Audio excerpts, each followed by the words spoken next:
बीच में नहीं टोकना जी। सबसे बड़ी चीज है।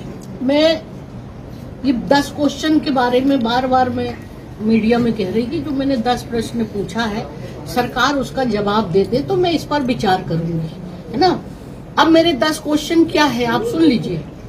10 क्वेश्चन में मैंने ये कहा कि सुप्रीम कोर्ट का जो जजमेंट है, नो जस्टिस जो संवैधानिक बेंच कहलाता है, ये कॉन्स्टिट्यूशनल है।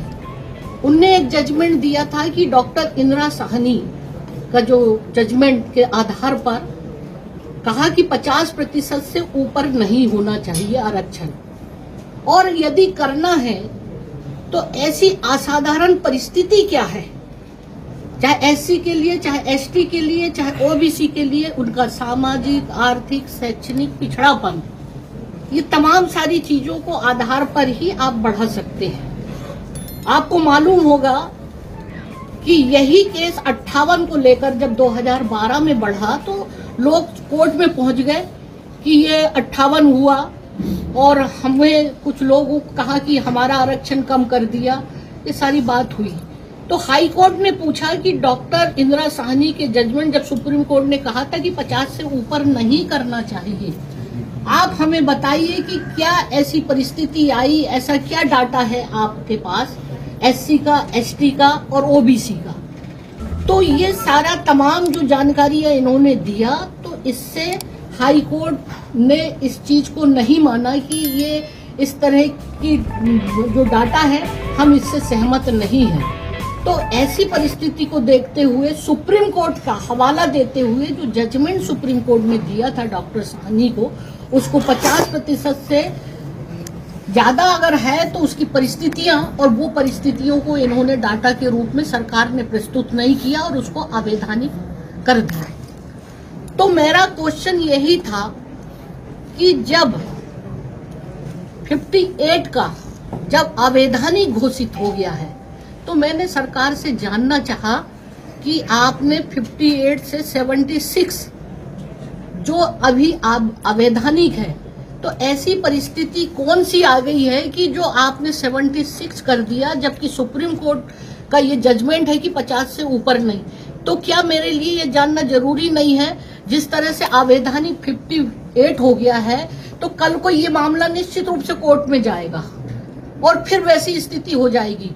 एक संवैधानिक प्रमुख होने के नाते मेरी जिम्मेदारी है कि जब तक मैं किसी भी चीज का समाधान नहीं कर लूं, मैं प्रदेश के हर वर्ग के हित के लिए सोच रही हूं, चाहे ओबीसी के साथ अन्याय ना हो, चाहे एससी के साथ ना हो, ना एसटी के साथ, ना अदर के साथ। अब जब आपने आर्थिक आधार का जो 4% बढ़ाया तो हमने कहा क्या आर्थिक आधार के लिए आपने कोई कमेटी बनाई, कोई सर्वेक्षण किया? अब उसी तरह से मैंने पूछा कि एससी एसटी के लिए भी अलग से कोई कमेटी बनाई, तब इन्होंने बताया केवल साधारण कि हमने कर्नाटक और ये तमाम सारे प्रदेशों का, तमिलनाडु और महाराष्ट्र, इनका हवाला देते हुए कि वहां पर भी इस तरह से बढ़ाया गया।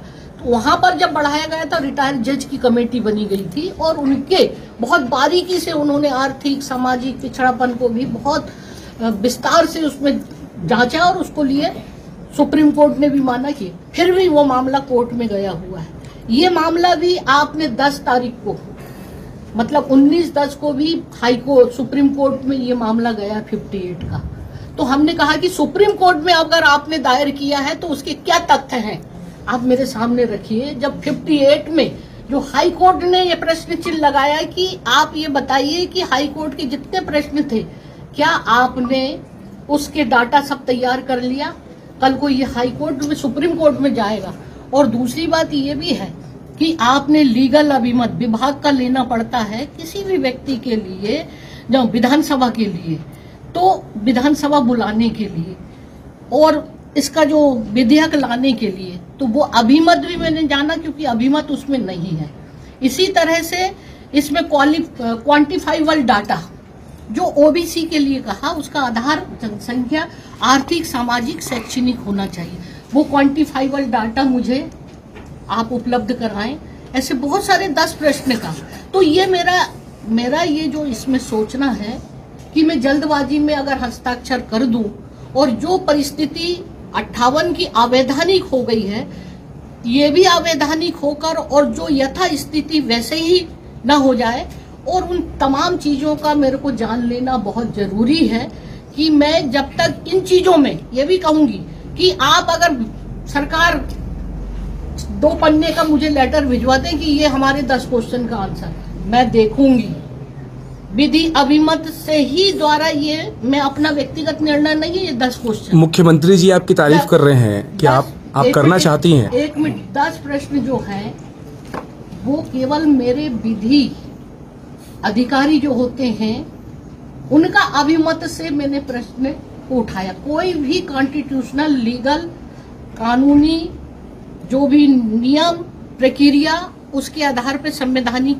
व्यक्ति जो है उसी के आधार पर निर्णय लेकर कोई भी विधेयक विधानसभा में आता। आपको याद होगा मैंने अभी 8 या 9 विधेयक रोका है। ऐसा नहीं है, ये हमें कॉन्स्टिट्यूशनल पावर मिला हुआ है कि या तो मैं इसको अपने पास रखूं या वापस कर दूं या राष्ट्रपति को रिफर कर दूं। अब मैंने ये अध्ययन कर ली, इसमें किसी भी तरह का कोई प्रेशर या दबाव की जरूरत नहीं होती है। मैं इस संविधान में गवर्नर ही एक मतलब संवैधानिक नियम प्रक्रिया के तहत ही उसमें निर्णय लेता है। तो कुल मिला के ये तमाम सारी चीजों का मैं वेट कर रही हूँ। जवाब पेश कर दिया गया मुझे।